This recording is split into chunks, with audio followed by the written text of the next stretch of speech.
Today was the most emotional day of my life.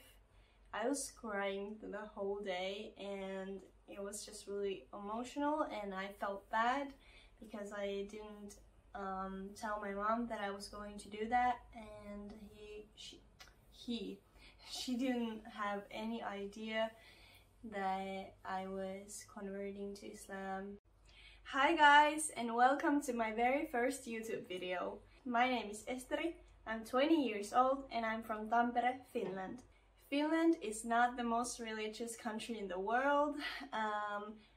Yes, technically it's a Christian country, but most people here don't believe in God, and that's how I was raised as well. I grew up in a really small town called Harola, where there is probably 200 people living there, so everyone knows each other, and a religion wasn't a part of our lives. I didn't know anyone who was a believer and so on. So yeah, so my mom doesn't believe in God. She does believe in some higher power, but doesn't really believe that it's God specifically.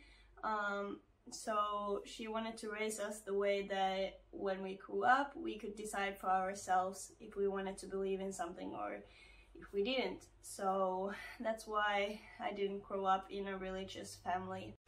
So growing up in school, of course, we had lessons about Christianity, but to me, they never felt right. They never felt like anything more than just some stories, some fantasy, something that some people believe in, but that weren't for me, and I never understood the Trinity or anything of it really.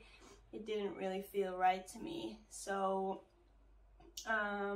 growing up, we did go to church every now and then from school and with my mom as well, but it wasn't about religion at the time for me. In Finland, when you are 14 or 15 years old, you go to this summer camp that is based on Christianity, and they teach you a lot of things about Christianity in there. And at the end of the camp, there is this ceremony called confirmation, where you basically get the permit to get married in a church, etc. So in Finland, most people do that.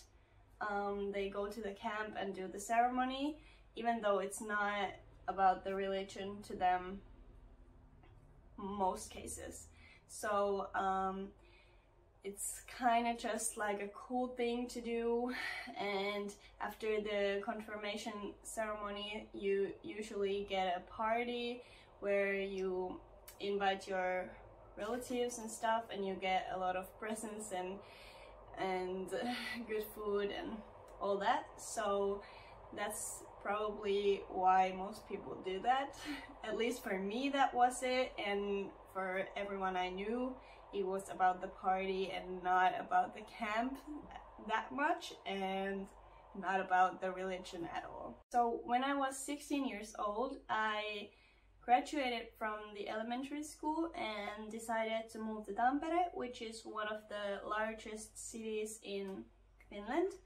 And I wanted to move here because I wanted to go to this high school that had a music line there, because I love to sing and all that. So I applied and got in and moved to Tampere, and still wasn't religious at all. Religion was not part of my life in any way.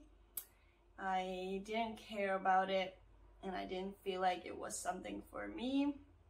So I just kind of lived my life and didn't really care. When I turned 18, I resigned from the church because when you turn 18 you need to start paying taxes to the church, and I didn't want to do that. And I was thinking in my mind like, I will get back in when I need to get married in a church, because in Finland at least, getting married in a church is a really beautiful tradition, and most people want to do that. And when they get married in a church, after that they resign from the church like next week or something, maybe the next day even, because they don't want to pay the taxes, but they just wanted to get married there because it's beautiful and it's traditional and so on. But when I turned 18, the same year I met my husband, alhamdulillah, and he is a Muslim. He has been born into a Muslim family and is a really religious person, alhamdulillah.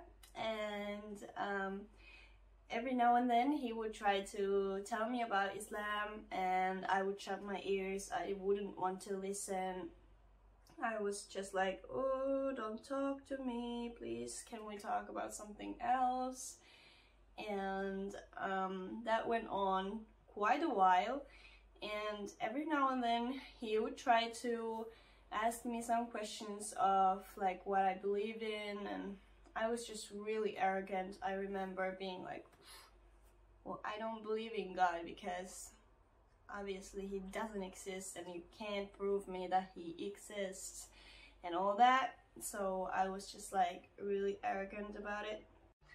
Then maybe I would say 6 months later, I decided that I want to do some research on Islam so I would know what he believes in, and I could try to understand him better and stuff like that. So I found out that you could listen to the Quran in Finnish from Yle Areena, which is a media platform where there are like news and TV shows and the radio and all that. And the Quran was also there in Finnish. And so I started listening to that, and I thought to myself like, okay, that's cool. It's really different from the Bible because it's not about stories, it's more like how you should be living and stuff like that. So that was really interesting to me.